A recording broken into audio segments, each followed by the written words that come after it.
So welcome to my YouTube channel. That's what we call The Good Life. Today I'm going to be taking you for a tour around my home garden, and we're also going to pop up the allotment so you can see how things are doing up there. Now, you know what I'm going to say. If you've not already subscribed to my channel, if you could please do so, because you'll get lots of helpful hints and tips all throughout the year from my home garden, my allotment, and also my home kitchen from time to time. Now, there's lots of stuff going on at the moment, and it's really easy to get overwhelmed and think that you've got to get lots and lots of things done.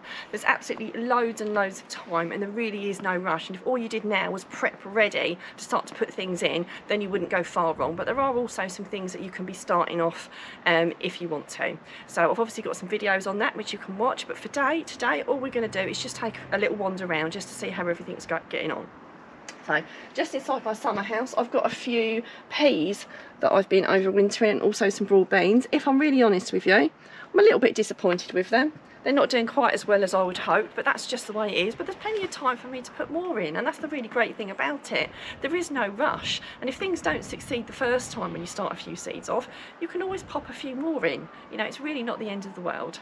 As we move over, I'm going to make some really big changes in my home garden. Now, really unfortunately, some of you who follow me regularly know that I have chickens, or had chickens. Really unfortunately, the fox got every single one of them the other day. They bit the fox bit their heads off, and no nutritive value because they didn't even eat them. So it's really upsetting. But you know what? Sometimes these things happen, and we can't let them get us down. So initially, I was absolutely devastated, and then I just see it as an opportunity to update my garden.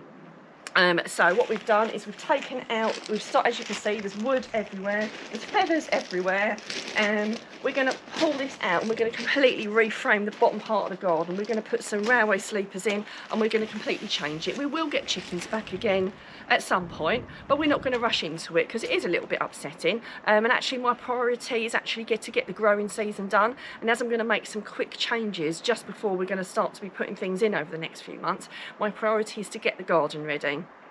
So the plan is to pull this bed out a little bit more, and also to put in a bigger greenhouse, one that's a bit more fit for purpose, because that one is a little bit step-toe and son.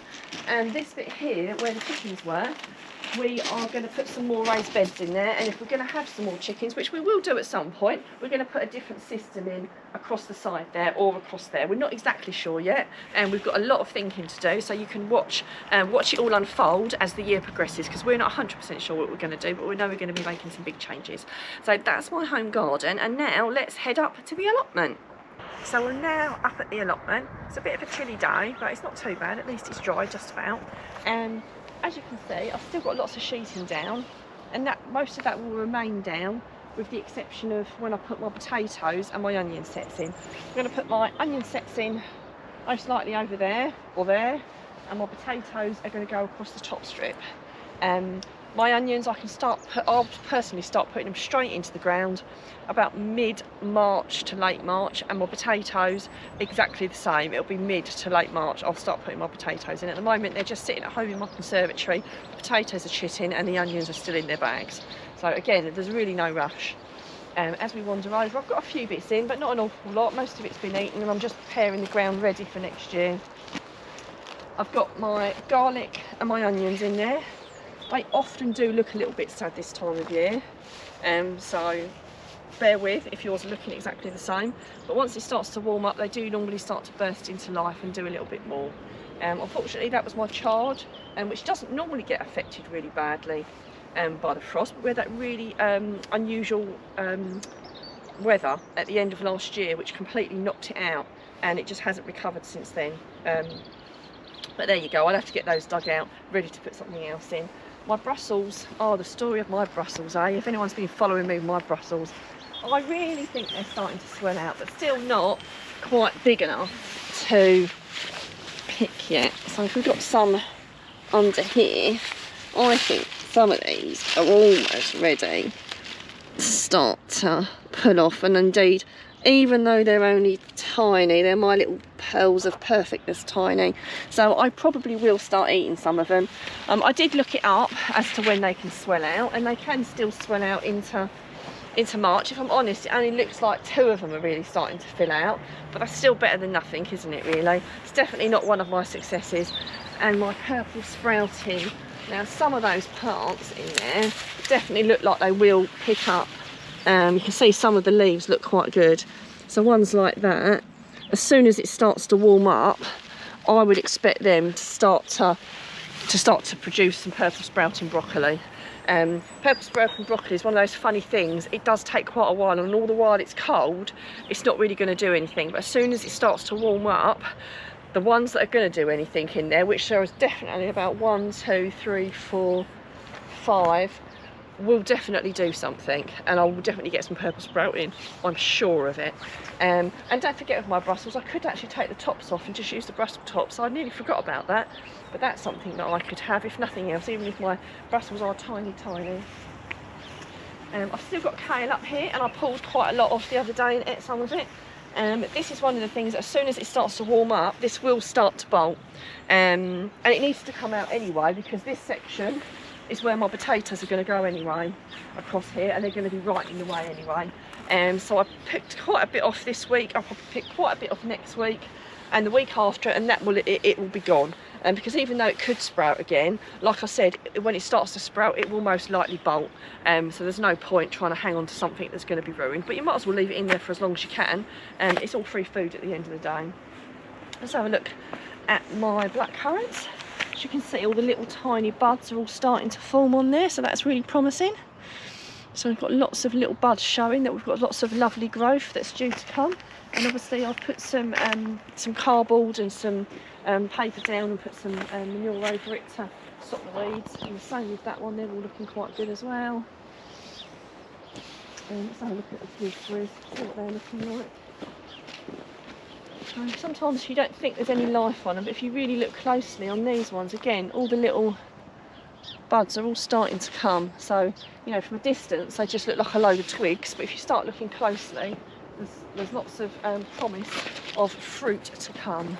So we've pretty much pruned everything we need to do in the fruit cage. This is another area which, as you can see, needs a bit of work doing on it. A little bit like the back garden, although the back garden we had our hand pushed with sorting that out.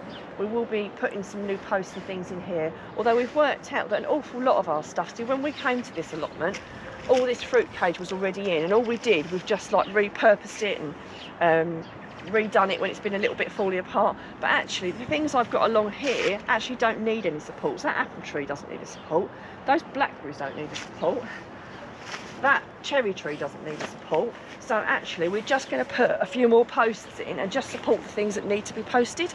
I think the temptation with a lot of people is to spend a lot of money and do a lot of things that you don't actually need to do just because it looks really nice. You don't actually really need it.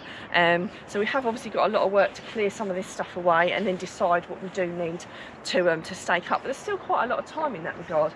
These aren't going to need any support just yet anyway. They're all holding their own at the moment.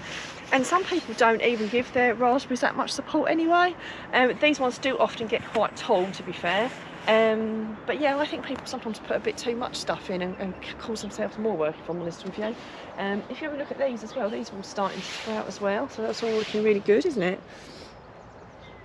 All really promising. In fact, most of it is, you know, it's early in the year and you think not a lot's happening, but stuff's happening underground or, you know, on the plants, and you just have to take a look and yeah, enjoy it. After saying we weren't going to force our rhubarb, so anyone who was watched the last video where we were talking about an update, and we said that we weren't going to force our rhubarb, we actually thought we might give it a go. This hasn't been on very long, so it probably hasn't done that much, but we actually just thought we'd do it as an experiment just to see if it's made any difference. So I haven't lifted this up, so I literally have no idea, and it hasn't been on there that long, so if it doesn't look very impressive, then I don't know. What do you think? I think they're a bit bigger than those ones, don't you? Look, these ones are all down there. These ones are starting to come up because they're trying to find the light, so it's definitely doing what it needs to do. Because what these are obviously trying to do, these are trying to find light, which obviously they're not going to do because they're in that barrel, but it actually forces them to grow up and to grow quicker. So I think that is actually doing what we need it to do. So I'm going to pop that back on just as our experiment, trying not to break anything as I do it.